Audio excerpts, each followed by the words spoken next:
Hey everybody, welcome back to our video series where we take the Word Wielders, the characters of the unseen, and we're going to break them down for you and show you each one of their gifts and abilities as they progress through the game. We're also going to dive a little bit into their personal weapons and some other unseen rules that you might not have noticed. So I hope these videos are going to be helpful for you guys. Stay tuned. Here's the next one. Okay everybody, today we are going to go over Samsonja. She is a champion, which means she's going to get light boosts for any weapon that has this icon in the upper right hand corner, being melee. So her starting weapon is a blunt weapon. This weapon uses the gift Turn the Cheek. So we're just going to grab our little quick guide off to the side and look for Turn the Cheek. If you have melee weapons equipped in both hands and you successfully hit your target with one hand, you may choose another target and make another combat roll with your other hand without spending another action. Does not apply if using the gift Dual Wield. Okay, so let me give you an example of how that works. Let's just say as you're progressing through the game, you've built yourself quite the arsenal. Now you've got a few different melee weapons in here in your armory. The Tongue of the Wise.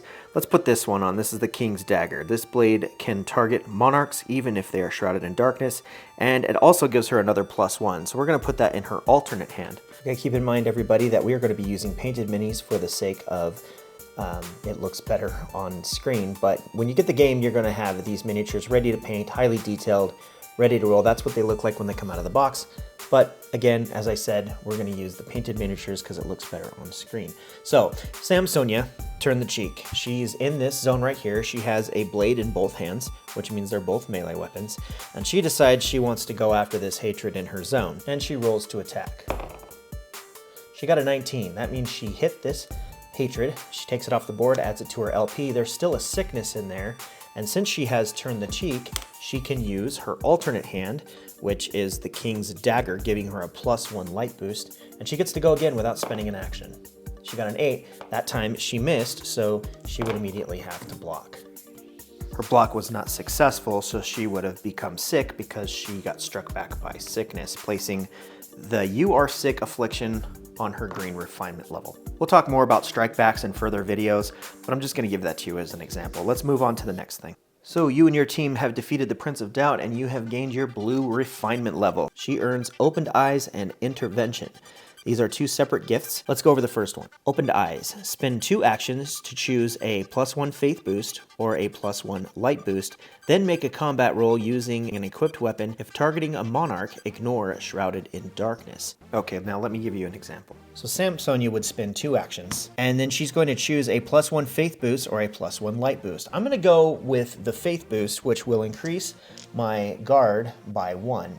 So she rolls to attack, and she's going to go after the Queen of Guilt because she can ignore Shrouded in Darkness, which means normally you couldn't attack a monarch if there's any other enemies in her zone. This will bypass that. She goes to take the shot at the queen. She gets an 11. She needed a 13. That did not happen, so she will get to block, increasing her die by 1. So since she is a 3 SP, that takes her to 6. I got an 8, but it is actually a 9, and that is Opened Eyes. She also has Intervention. This cannot be done if bound. Spend 1 action to move, then choose a target and make a combat roll using an equipped weapon. This will also work when targeting webbed players and shackles. This cannot be interrupted. Auto spawn/spawn strikes will happen after combat ends. Okay, so Samsonja's over here. She's not bound because this is not a horde and there's no monarchs in her zone. She knows that Arya is webbed, but she wants to get rid of this guilt before she makes an attack. So she uses Intervention, spends her last action.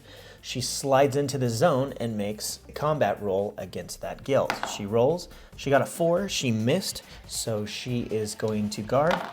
She got a 9 to the enemy's 5, 6, 7, so she successfully blocks.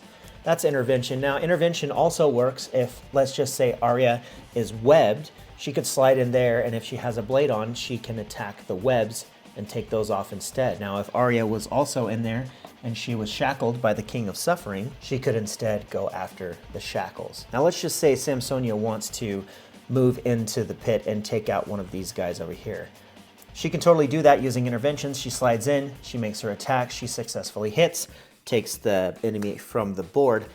Now, after it is resolved, that's when the pit would spawn strike. or if she was in a zone with a breach, or any other reason she might become hit, happens after combat is resolved. Okay, you and your team have successfully defeated the Prince of Doubt, and you've gained your yellow refinement level. Samsonja gains Heaven's Strength Melee. If you miss when using a melee weapon, you have a +1 strike boost. Also, if you have no burdens, you have a +1 light boost. So Samsonja is wielding two different melee weapons. She's got a blunt in this hand and a blade in that hand. If she goes to attack and she misses, she has to block. At that moment, the enemy got a 6 and she got a 5.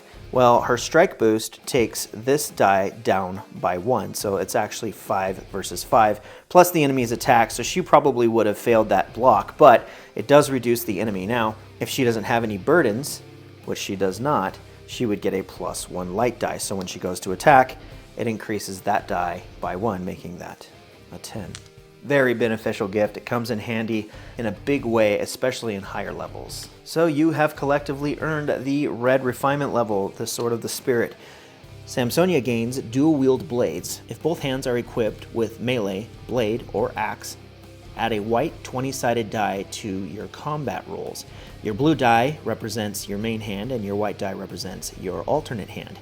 If either hand succeeds, your target is hit. The blessings on each card still apply as normal. Okay, let me give you an example of that.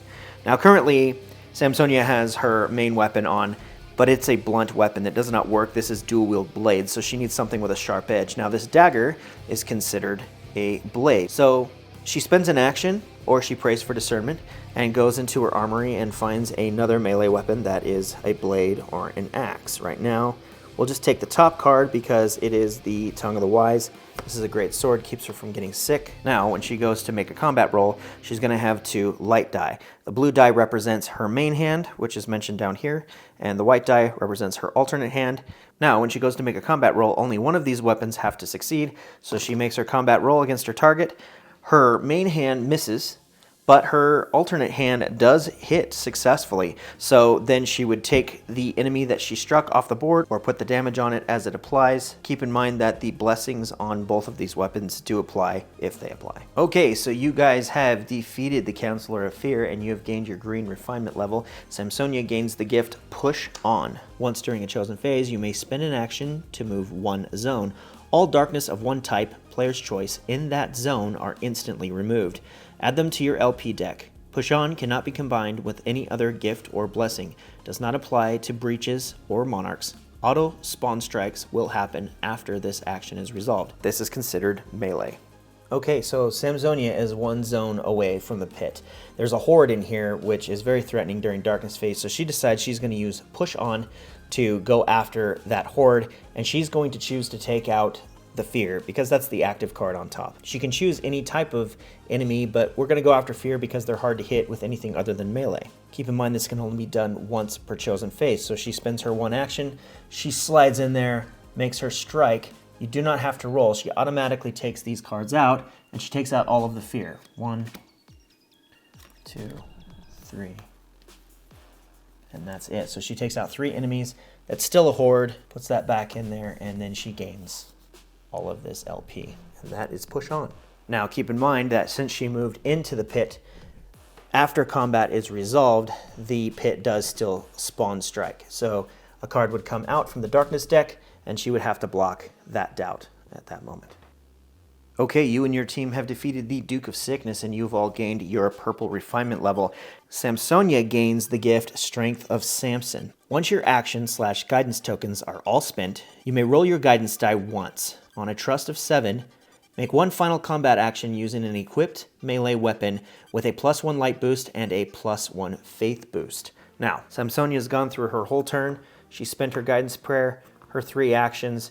She's still in danger because she is in a zone with this suffering. So she gets one last chance to make a combat roll against that darkness. So she's going to use Strength of Samson. She gets a chance to roll her guidance die.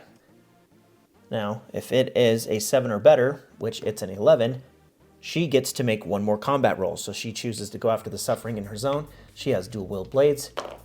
She rolls to attack. She got an 11. With her light boost, that's a 12. She successfully hits the suffering and takes the LP. Okay, we're coming up to the end here.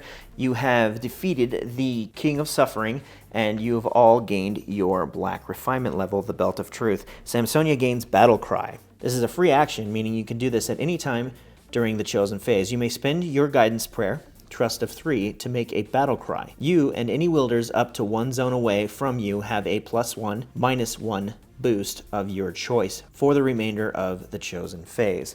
So let me just give you an example. Say it's the beginning of your turn, you still have your guidance prayer, and you want to make a battle cry. You spin that guy there, and you're going to need a Trust of 3. She rolls this. 3 or better. She got a 10. She gets to make a battle cry, meaning for the remainder of the chosen phase, she can increase or decrease any one of these dice. So she could reduce the strike die, increase the guidance die, increase her faith die, or her light die. Now this also applies to any other wielders in her zone or 1 zone away, meaning that if she chose to make a faith boost, every single one of these wielders here will gain a +1 faith boost for the remainder of the chosen phase. And finally, the White Refinement level. Now keep in mind there's 2 ways to earn this. You can either defeat the Lord of Hatred going into the final boss fight of the game, which is the Beast, or at any time during the game you make a guard roll and your faith die is a 10 and the enemy's is a 6. That's called Perfect Faith. You destroy all darkness in that zone and you gain your White Refinement level for the remainder of the game. Samsonja gains Jawbone. Jawbone is pretty cool. You're going to add a D4 to this little space right here. Now, once per turn, while targeting with a melee weapon or weapons, roll a 4-sided die with your light die. Add the result of the 4-sided die to your light die total. So Samsonja wants to use Jawbone to go after this guilt in her zone. She's going to use the Tongue of the Wise to go after that guilt in her zone while adding this D4 to her roll. She got a 10. That was not enough to hit, but this will take it to an 11, 12, which is a successful hit. Now she has light boosts and other things too, which actually increase the light die more, but this is one way to kind of boost your chances of being able to successfully hit. I call it a Monarch Slayer because you always need that little extra push to hit those guys once in a while. That is Jawbone. Thanks for watching, everybody. Well, I hope this video was helpful for you guys. Keep in mind that we're going to be doing more of these videos, 1 for every character, so that's 9 videos. I'm going to try to put 1 up a week. If you guys have any questions or comments, please leave them below. Check us out on theunseen.game.com, and remember, the game is available now. And we're going to be doing some other videos on how to play PvP and some other things. If you like this video, if it was helpful for you, please like, subscribe, post, share. That's it for today, guys. Thank you for watching. We'll see you next time.